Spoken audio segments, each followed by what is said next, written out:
Rais wa nchi ya Tanzania Samia Suluhu sasa yumo hatarini.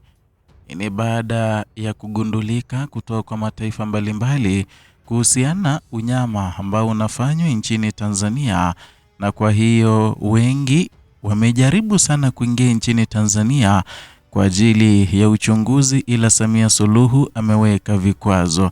Ni suala ambalo limejadiliwa kwa mapana na marefu, haswa mwaka jana wakati kulikuwa na mkutano wa marais wote bunge la Ulaya uliofanyika tarehe 20 mwezi wa 11 mwaka 2025. Na kwa hayo waliangazia kwa mapana marefu yanayopitiwa nchini Tanzania, ambako walisema kwamba ifikapo mwaka 2026 ambao ni mwaka huu, kwamba wangeingia nchini Tanzania mnamo Februari ili kuweza kuangalia hali ilivyo, haswa katika kuhakikisha kwamba haki za binadamu zinazingatiwa. Ni swala ambalo wameliongea kwa kusema kwamba wamezuiliwa na kusema kwamba Samia Suluhu huenda hawataki ama hataki wao waingie nchini Tanzania kwa ajili ya uchunguzi wao binafsi.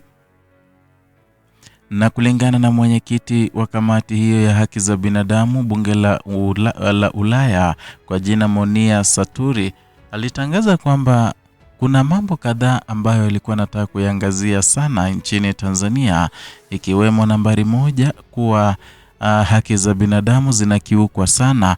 Nambari ya 2 kuna mambo na utawala, akisema kwamba demokrasia vile vile haipo sawa nchini Tanzania. Kwa hiyo ni mambo matatu: demokrasia, utawala nchini Tanzania na haki za binadamu.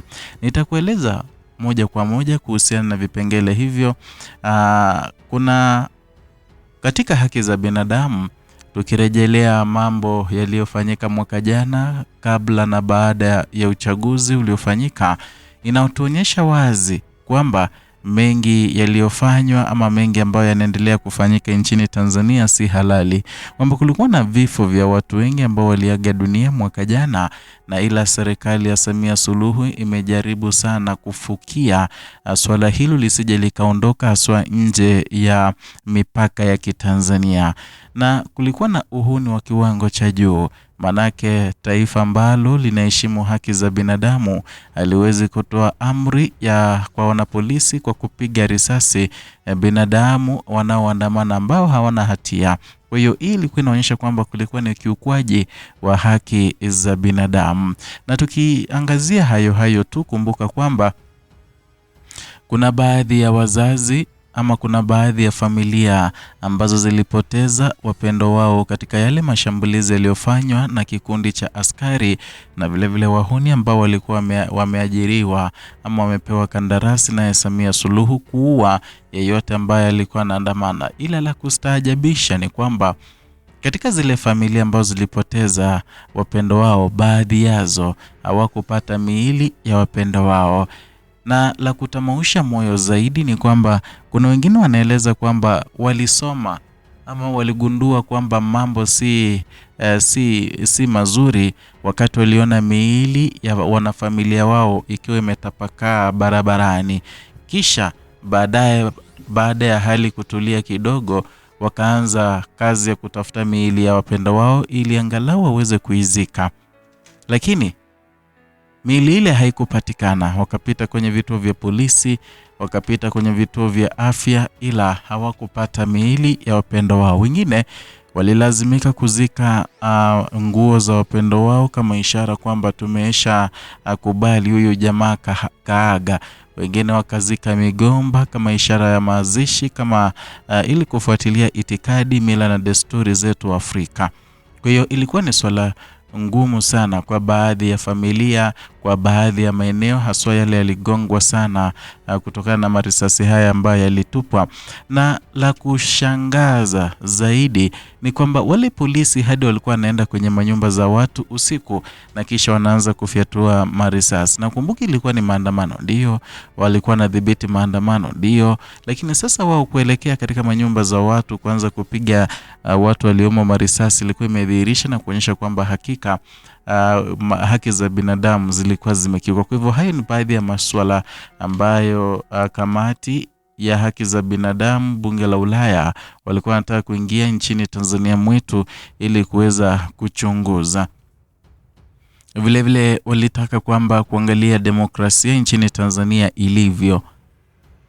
Manake ikiwa watu wanaandamana wanapigwa risasi na maanisha kwamba basi demokrasia haipo nchini Tanzania.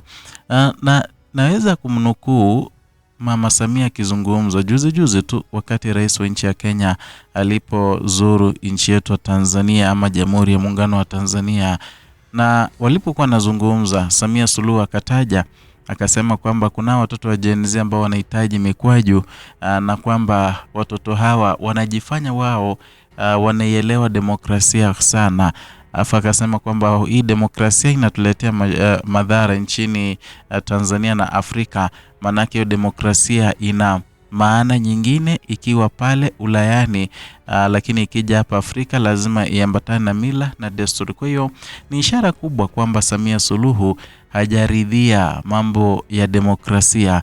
Yeye anaamini katika udikteta ule wa kitambo, yani kuongoza na mkono wa chuma, kuongoza na mkono ambao haupinduliwi kwa vyovyote vile. Hayo ndio Samia Suluhu ameamini, lakini kumbuka kwamba ile kamati ya haki za binadamu bunge la Ulaya inajua hayo yote, na ndio maana walikuwa naunda safari ya kuja nchini Tanzania. Ijapo imezidi kuahirishwa, ilikuwa aje mwezi wa 2 Februari, lakini wameahirisha. Kwa hiyo ni swala ambalo wametoa tamko kali wakihusiana na hayo, akisema kwamba huenda hiyo serikali hata haitaki waingie nchini Tanzania. Na vile vile kuna utawala, hali ya utawala nchini Tanzania ambao wengine hawajaridhishwa naye Samia Suluhu, wakisema kwamba si kiongozi ambaye alichaguliwa na watu, bali ni kiongozi ambaye alijitawaza hiyo cheo na kuanza kuiendeleza baada ya kuwa watoto wengi wa Kitanzania. Lakini kutokana na ujumbe uliotolewa na kamati hii ya haki za binadamu bunge la Ulaya, walisema kwamba Samia Suluhu kila wakati anashinda kuambia ngoja tume ambao tulioiteua iweze kuchunguza madhira yaliyofanyika mwaka jana baada ya uchaguzi tarehe 29 Oktoba. Amekuwa akizungumza hayo sana, akisema kwamba tume hiyo itaangalia maneno yote yaliyofanyika. Na kumbuka tume hiyo ya Jaji Othman Chande ilitoa ripoti, lakini ripoti ile kwa umbali watu wamesoma kwamba ilikuwa imesukwa tu, na kwamba watu wake huyu Mama Samia Suluhu ndio walioandika ripoti ile. Manake vile vile kutokana na ripoti ambayo Samia Suluhu aliisoma mchana ule, kulikuwa na mfanano mkubwa kati ya ile ripoti ya Othman Chande pamoja na ile ripoti na ile hotuba ambayo alitoa rais wa nchi ya Tanzania Samia Suluhu Hassan. Kwa hivyo kuna mengi ambayo yanaendelea kutokea, kuna mengi ambayo yanaendelea kuibuka, na swali inasalia, je, finally wataruhusiwa kuingia nchini Tanzania ama Samia Suluhu ameridhika na ile ripoti ambayo aliisuka ya Othman Chande?